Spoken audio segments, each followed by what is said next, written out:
Well, March the 11th, 2018 today. uh,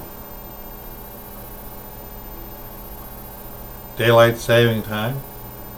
Ridiculous thing. At least we're on standard time now. The old Indian says daylight saving time is like cutting 1 foot off the top of a blanket and sewing it on the bottom. Not changing anything really. Ridiculous.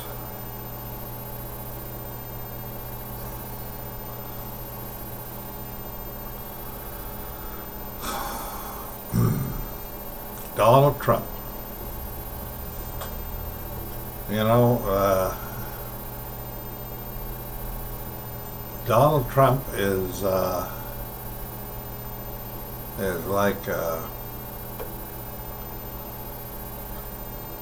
person who's a person of a person. He's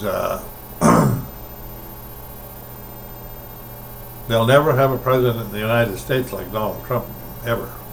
Never, never, never. The thing is, you know, so many of them expect perfection, but there is no such thing as perfection. There is roughness and crudeness, I guess, in a lot of things that hold a certain amount of brilliance.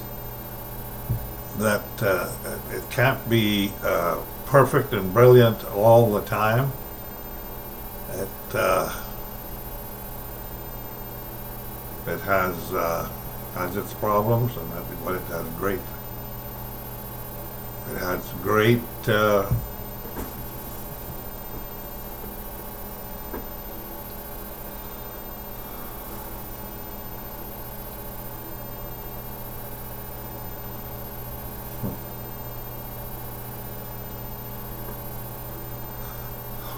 One thing that I like about Donald Trump is he is totally an unpretentious person, even if he doesn't realize it himself.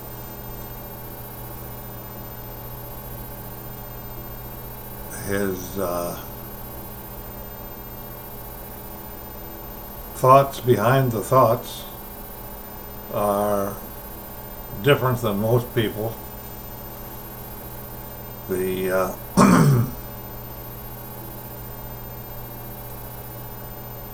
he sees things differently.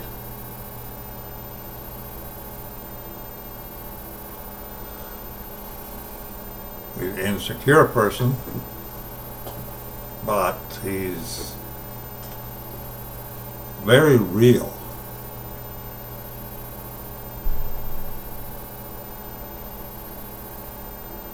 He attracts a lot of attention, a lot of it good and a lot of it bad. He's like a lightning rod.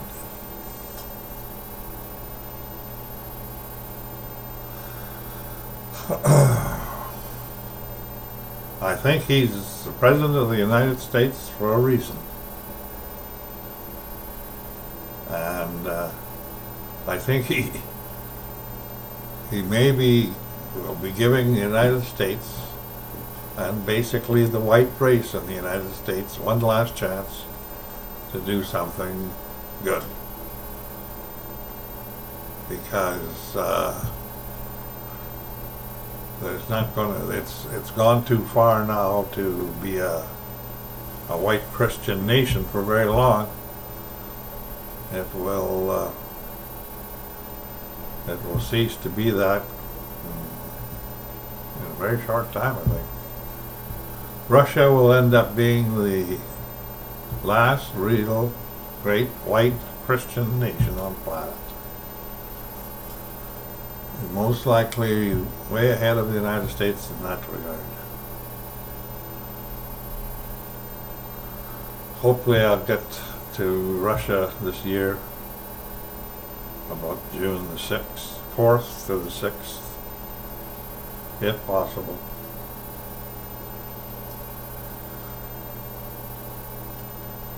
I'm planning a trip from Beijing, Trans-Siberian Express, to Moscow,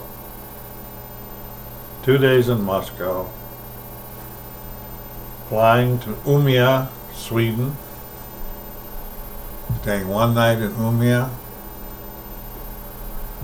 2 nights in Wilhelmina, 1 night back in Umeå, and 1 night in Stockholm, before flying on June the 12th to London and staying in London until the 16th of June, at which time I will have to fly from London back to Kelowna. That's the plan right now. If it comes to fruition or not, I don't know yet for sure.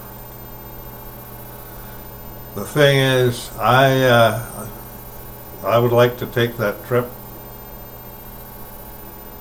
I think to myself that it would be Arlo's last ride. And I wouldn't mind seeing the country. I don't think it looks much different in China or Russia, Sweden, than it does here. There'd be more desert in China and Mongolia, but I'm pretty sure that Russia is no different than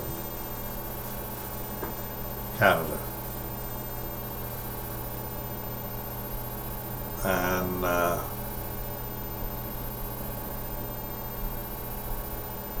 be a lot of bush, a lot of rivers, lakes, and I'm not going to look at it because, you know, I'm in love with the world or anything like that. But the physical world, I think, is worth looking at. It's the world system that I don't want to ever get involved in. Hopefully not get sucked into. That's going to go. That's going to be destroyed. Actually, this world system will be destroyed and will be replaced. Totally replaced. The thing is, we're supposed to pray that God, thy kingdom come. That's what we're supposed to do. Very few of us do that. And I've mentioned before that the reason for that is it's not convenient for us. Maybe a little later, but not right now. Most people would like it to come at some other time than right now. And yet,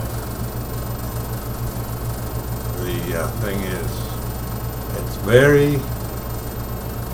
very strange how God asks people to ask Him to do things, to pray to Him, basically asking Him to do things for themselves or for someone else, like He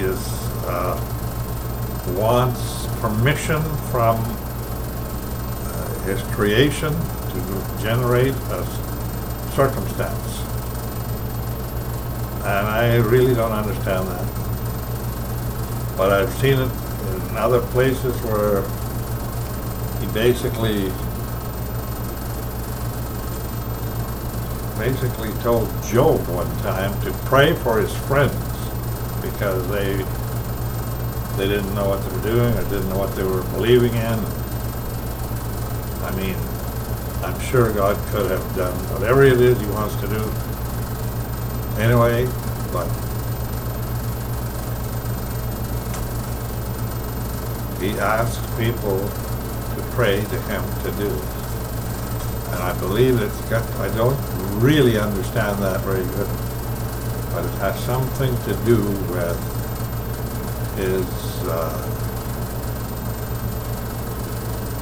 authority, that he will use his authority. He is obviously so pure in handling authority that it's uncanny to a human to understand how somebody with total power so restricts himself to such an extent as to what he uses his power on and how much and when. There's nothing, God is not precocious or impulsive or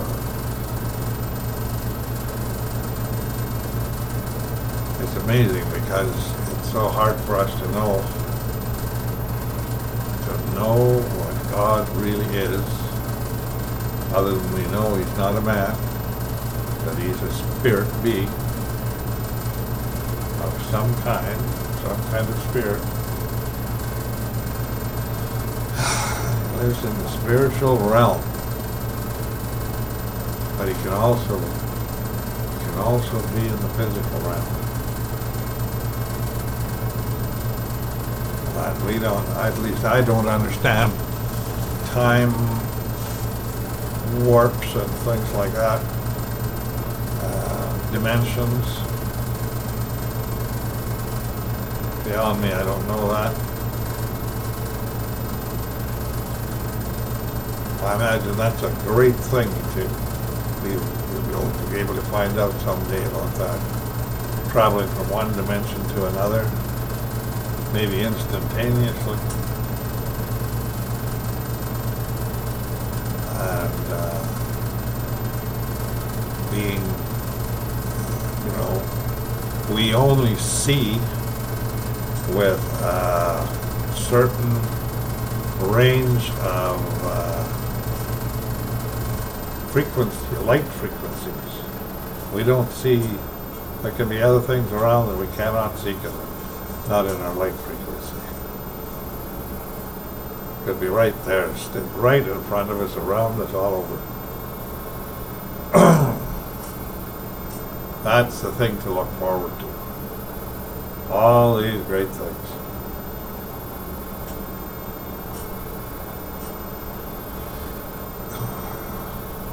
It is sad how the world is going now. There is no stopping it. It's been determined by God, by Yahweh,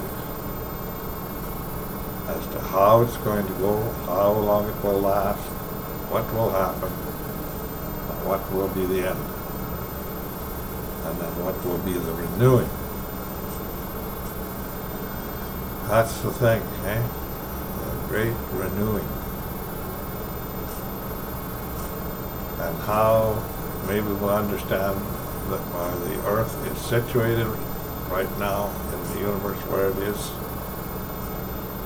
I understand that it's situated like having a window that is a window on the whole universe practically. It would have to be exactly where we are to have this window. Because it has to be something special about the planet Earth for the God of creation, the God of the universe, to say, I'm going to come to this planet and I'm going to set up my kingdom on this planet and I'm going to rule and reign from this planet. That is a great thing. Well, so much for those thoughts. That's enough heavy thinking for one day. Thank you very much.